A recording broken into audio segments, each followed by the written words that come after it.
Kristo yagenze maaso n'okubeera ng'azuukira, naye bingi ebyabaddewo mu azuukira byengenze maaso n'okubeera nga nkuleetera enkya y'olunaku olwaleero. Kattikiro Charles Peter Mayiga avudde mu mbeera n'ayambalira abakungu ba gavumenti. Musajja mukulu amanyikiddwa nga Waiso Mufumbiro ayisizaamu Mpuuga Mathias eggaali. Mpuuga agamba ssaawa yonna omufu bandimuziika obaani nze naawe. Bwanika ataddeka audio akalumika Bobi Wine ku bisiyaga. Mu ngeri y'emu ate era Bwanika si wa kufuluma nuupu wabula bagenda kukola ekisoboka. Ebisingawo ku ebyo bye nnina beyond the newsroom. Gwe nayagala olanga naffe essimu yiye esembi 5 ate mu ngeri y'emu subscribing edda nkwebaza webaza atannaba nkusaba genda mu maaso n'okubeera ng'osubscribinga. Video eno jimpereka like etambulirira letuke kwegwandi agadde agene maaso n'okubeera ng'agifuna. N'obuwombeefu obw'ekitalo ennyo nzikiriza tutandikire wano. Waffe Kattikiro yawummula Musukulumu Joseph Mulwanya Mulise Mogerere n'obukulembeze okuva e Mengo bonna, Sebo Honorable Minister wamu n'abakulembeze okuva mu gavumenti ya wakati mwenna, bakirisitu bannaffe mwenna, basebo ne bannyabo, omukama mulungi era obudde bwonna.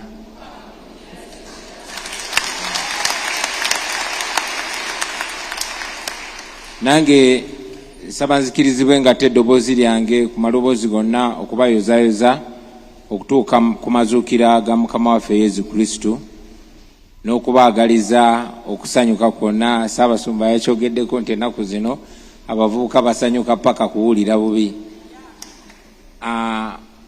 Mbaagaliza essanyu eri amazuukira era ne obubaka obwa Mukama waffe mu kuzuukira bubukale muffe, tweze obujja mu kwagalana, mu kusonyiwagana, naye n'okusingira ddala mu kutambulira mu mazima n'obwenkanya. Ekyo nno kitufuule abakatuliki abalungi abasaanidde okusembera ku mmeeza y'Omukama. Njagala n'okutwala omukisa guno okuyozaayoza Ssaabakirisitu mukyala mwaka munnange, tukwenyumirizaamu nnyo naddala ffe abeegayaza. Yogayoga nnyo munnaffe nga naffe abeegayaza bwe tuyogayogera wamu naawe.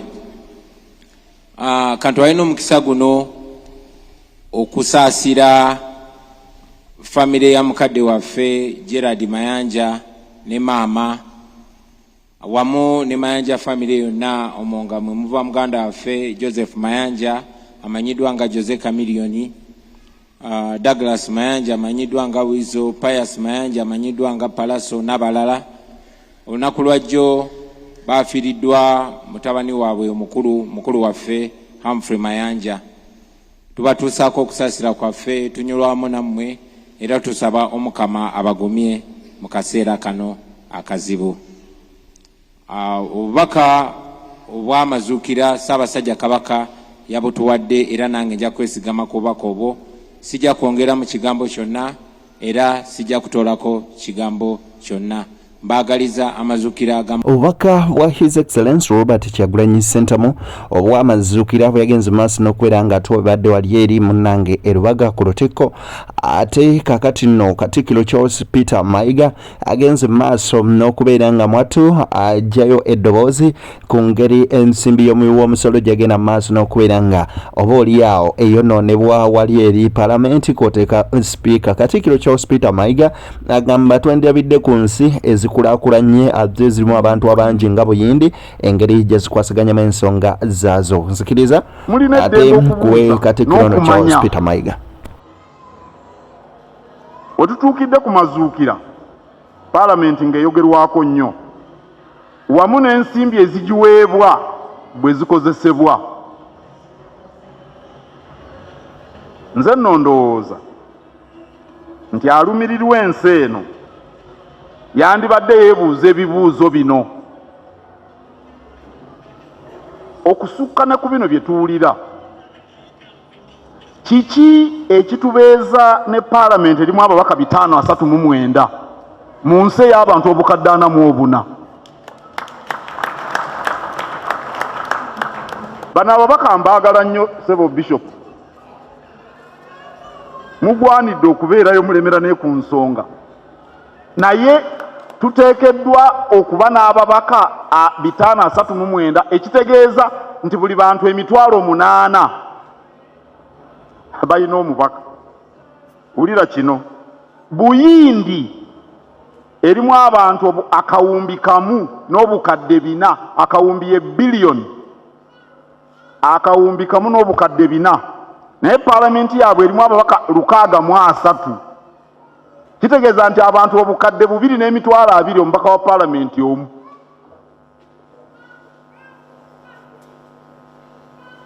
Tulina abakulembeze abalonde ono muganda wange Erostas Kibirango n'abalala obukadde 2 mu Uganda.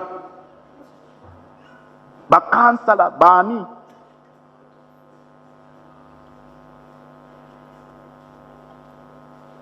eggwanga eryavu nga Uganda tusobola parliament yeyegerekera ensako eweebwa ababaka zino mmotoka n'abaali ba speaker emyaka 4 bafuna mmotoka kapyata oba timwabiraba mwabeeno. Zino za kugenda bweru, zino za kubeera mu bukiiko, zino za bujjanjabi, zino za kukola bino oba kuliko n'ezigula engoye simanyi. Zino za mmotoka, zino za kwebuuza ku bantu, zino za sekukkulu.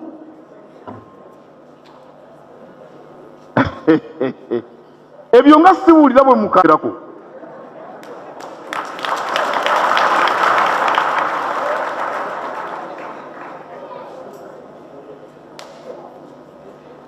Yabaffe amateeka agayisibwa parliament geego ge twetaaga okutujja mu bwavu n'okufuula Uganda ensi eyeeyagaza.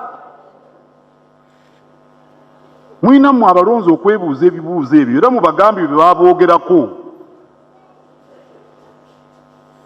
Ensi enjavu nga Uganda tesobola kusaasaanya ssente mu ngeri eno ate mu nkola eno. Mu nsi ezimu bateekawo ekitongole ekyetongodde ekigereka emisaala n'ensako buli muntu yenna ayimiriddewo ku ssente z'omuwi w'omusolo. Bw'aba pulezidenti ne baminisita bwe baba balamuzi bwe baba bameka ba paalamenti nga waliwo ekitongole ekyetengeredde kyekigereka. Singa kyaliwo ekiri bino bye twogera singa situbyogera. Musajja mukulu Abedi Bwanika nkugambye avudde mu mbeera nabaako akatambi kaata naye nga sinnabakakuwa nzikiriza nsooke nkuwe obukambwe bwa musajja mukulu Abedi Bwanika bwagamba nti ngenda taganjula ssemateeka wa Nuupu era Kyagulanyi tulina okumussa ku ttaka kama mbaya ni mbaya nina okulwanirira mukulu wange Mathias Mpuuga. Ebya Honorable Mpuuga n'okumuyimiriza ku kifo ekyo kya deputy president mwenna mubimanyi nti bino si bya bwesimbu. Honorable Mpuuga okuva lwe yayimirira n'akunga bammemba ba NUP ne opposition okulwanyisa etteeka y'ebisiyaga yagwa mu kizibu n'abakulira ekibiina kya NUP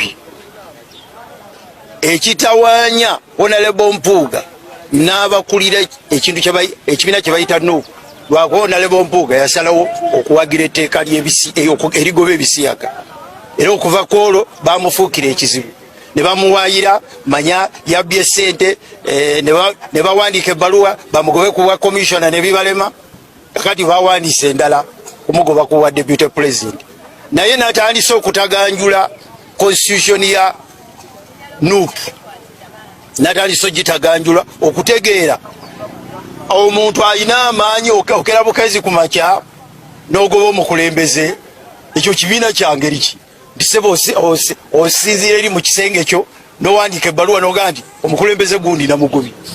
Enkola eya demokrasiya wateeka okubeera organize ekibiina ezitunula mu nsonga totuula na mukyalawo ne musalawo ekyo tekiba kibiina.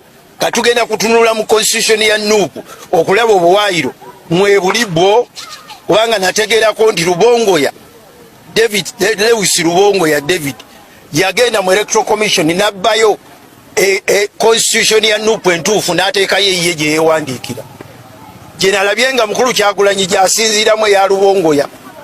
Kakati njagala kuddamu kwetegereza lutalo lwe tulimu lwa Kayini n'Abeeri, olwo luba lutalo luzibu, era twagala okusaba bannaffe abali ku nkola ya Kayini okweddamu, si nkola yaffe wano ey'okutemula abo boolaba nga bakusoolobyeko. Nkola yaffe yakolera wamu okakasa nti ekitundu kyaffe n'ennyaffe eno Uganda esobola okugenda mu maaso. Kansuubire nti abakulu bonna gye bali obubaka buno bujja batuukako. Era njagala okujjukiza abantu baffe bonna nti si nnono yaffe okugenda mu bintu ebityoboola obutonde bwaffe n'ebityoboola Katonda ng'ebisiyaga. Mumpulidde nga njogera ennaku zino nga ntegeeza bannayuganda nti tudduke ekibabu ekiyitibwa ebisiyaga era tukyewalire ddala ffe abali mu byobufuzi ne bannayuganda bonna. Ssekimukulu Abedi Bwanika mbu omusumba naye simanyi oba Abedi Bwanika akyali musumba kubanga ebintu ennaku zino byakola very controversial nnyo n'ebyo ekkanisa byeyogerako. Aba oliawo n'omwoyo obutukuvu kakati omuntu ng'amanyi ebyeddiini adowooza Abedi Bwanika akola bibye byokka. Jjukira nti yalabiddwako mu ekereziya ey'Abakatuliki omusumba. Abedi agamba nti His Excellency Robert Kyagulanyi nti awagira abasezi. Era waliwo ka audio akagenze maaso n'okubeera nga kafuluma nga alumiriza ng'agamba Kyagulanyi agenda maaso n'okubeera nga mwana wattu akozesa ebintu ebyo. Era njagala ngende maaso nkakuwe ebweru bonna abasinga bakolagana nabo basiyazi. Ekyokulabirako ye transport minister owa America ayitibwa Peti oba Peter eyayogera nga bamulayiza naga nti musanyufu nnyo okumulayiza mu lujjudde nga ne bbaawe naye waali mu bantu abali mu lunaku olw'okumulayiza. Mujjukire nti omukulu ono musajja ate ayogera nti musanyufu okumulayiza ng'ate bbaawe waali. Ekyali kitegeeza nti yali akakasiza ddala ye nti musiyazi. Bano be banywanyi ba pulezidenti waffe. Pulezidenti waffe era yalabibwako 2019 era n'addamu n'omwaka nga guno ebiri eguyise ng'ali ne Bishop Jesse Jackson. Mwabali ku puroguramu eyo bwesobola kubannyonnyola mumumanyi bulungi ow'ekikago wa coalition conference era ne bamuwa n'awaadi. Mukulu Kyagulanyi n'aweebwa awaadi okuva mu kibiina ekyo ekiwagizi ky'ebisiyaga. Mukulu Kyagulanyi era yawulikika ku mukutu gwa BBC ng'aga nti ye baamubuuza ekibuuzo obanga yakyusa ebirowoozo bye ku bisiyaga bye yali yakuba mu kayimba edda akaali kamugaana n'okugenda mu Bungereza. Naye bwe baamuwa visa enkeera nga yakafuna visa yagenda e Bungereza n'akola interview ku mukutu gwa BBC n'alaga nti yali yejjusa ebigambo bye yali yakuba mu luyimba ne bye yali yayogera ku basiyazi. Era ye n'aga nti bw'okula okyusa ebirowoozo nga kyategeeza nti kaakano ayinza okuba nga muwagizi wa bisiyaga. Era n'addamu n'awulikika juzi wano ku Radio France 24 omusajja oyo yali amuinterviewinga ng'amubuuza oba ayimiridde ku nsonga ya Homosexual Act eyayisibwa e Uganda. Ekibuuzo ekyo kyamulema okuddamu bulungi nga yeekweka mu kigambo ekigaa nti etteeka eryo lyayisibwa kumutawaanya ye. Yakoze ekigambo persecution nti ebaaligenderera nti bw'ayogera ekigambo kyonna babenga etteeka eryo limuvunaana. Naye omusikulu oyo bwe yayongera okumubuuza n'amugaa nti kaakano ku byoyogedde nsuubire nti bw'onoofuuka pulezidenti etteeka eryo jyaddijjawo. Kyagulanyi n'addamu n'agamba nti nze ngenda kuwagira human rights z'abantu bonna. kakati abali mu mbeera eno ey'ebisiyaga mumanyi nti ekigambo abali mu bisiyaga bakigaziya kibayita human rights okuba nti n'abasiyazi kaakano babatwala nga nazo human rights. Era emabegako omwaka oguwedde Mukulu Kyagulanyi yakulembera ttiimu y'abannabyabufuzi n'abatwala mu conference e Nairobi eyitibwa ya human rights.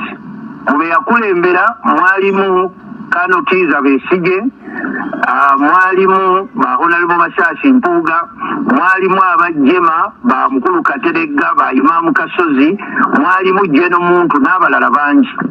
Bwe baatuuka e Nairobi mu conference Mukulu Kyagulanyi yabakulemberamu ng'agitumye ekigambo human rights, bagenda okutuukamu nga abasiyazi be bagitegese bambadde, abasajja bambadde engatto z'abakyala, balina zi earring, ba Mukulu Kasozi abo ne baagala okufubutuka mu meeting n'ejje n'omuntu ne ba Mukulu Mpuuga nga beewuunya meeting gye babaleesemu ey'ebisiyaga. Naye nnina ekibuuzo munda mu nze. Abedi Bwanika ovaayo koddi otulage ku mukyala wo naawe ng'omusumba ogambe nti mukyala wo y'ono omuntu gw'olumiriza ebisiyaga.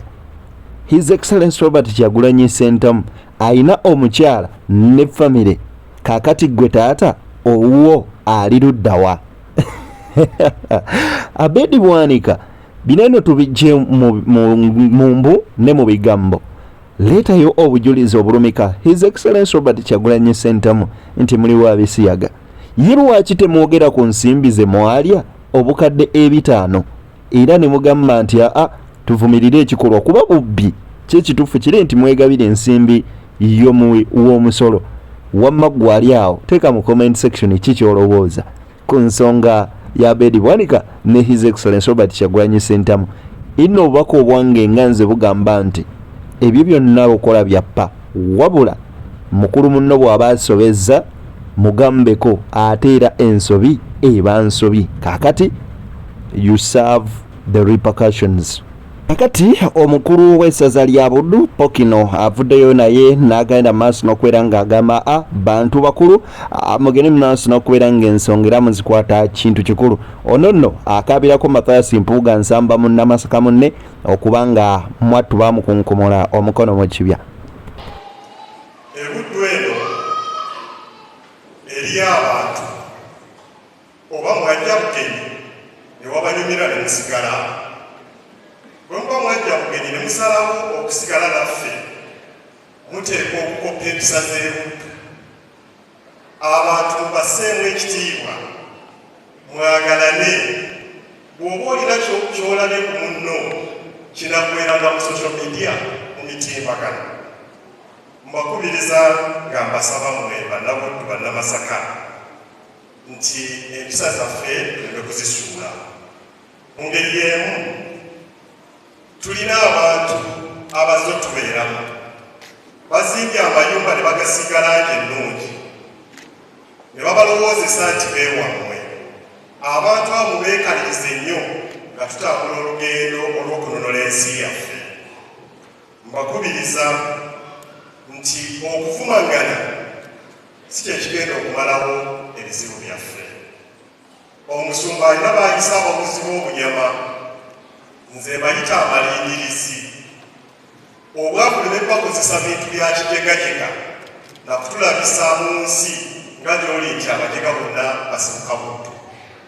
Nze nno mbaagaliza munzikirize ngende maaso n'okubeera nga mbateera wano kuba ensonga muziwulidde, naye obubaka bwange gye muli mbugamba ekigambo kimu kyokka: mwagale nnyo ensi yammwe okusinga nga mmwe bwe mweyagala. Yagaliza munno okusinga bwe weeyagaliza. Akuuma atakuumira mpeera aiguludde Ssaabasajja Kabaka Ronald Muwenda Mutebi owookubiri wangala mbajjukiza nti emisinde gy'amazuukira temujeera emisinde gy'amazaalibwa ga Ssaabasajja gye giri nno genda maaso n'okubeera nga ogula omujoozi oba kakiiti ng'obudde bukyali osobole ogenda maaso n'okubeera nga weetaba misinde egyo. Tulwanyise ekirwadde kya mukenenya oba oliawo kinaafuuka luvumo mu ggwanga lyattu Uganda. Oyagala ensi yo nga n'obulwadde bw'obulwanyisa. Akuume atakuumira mpeera aiguludde nayo yayisa amazzi mu ttaka ne gatalumira ate mubeere bulungi wamma mweraba.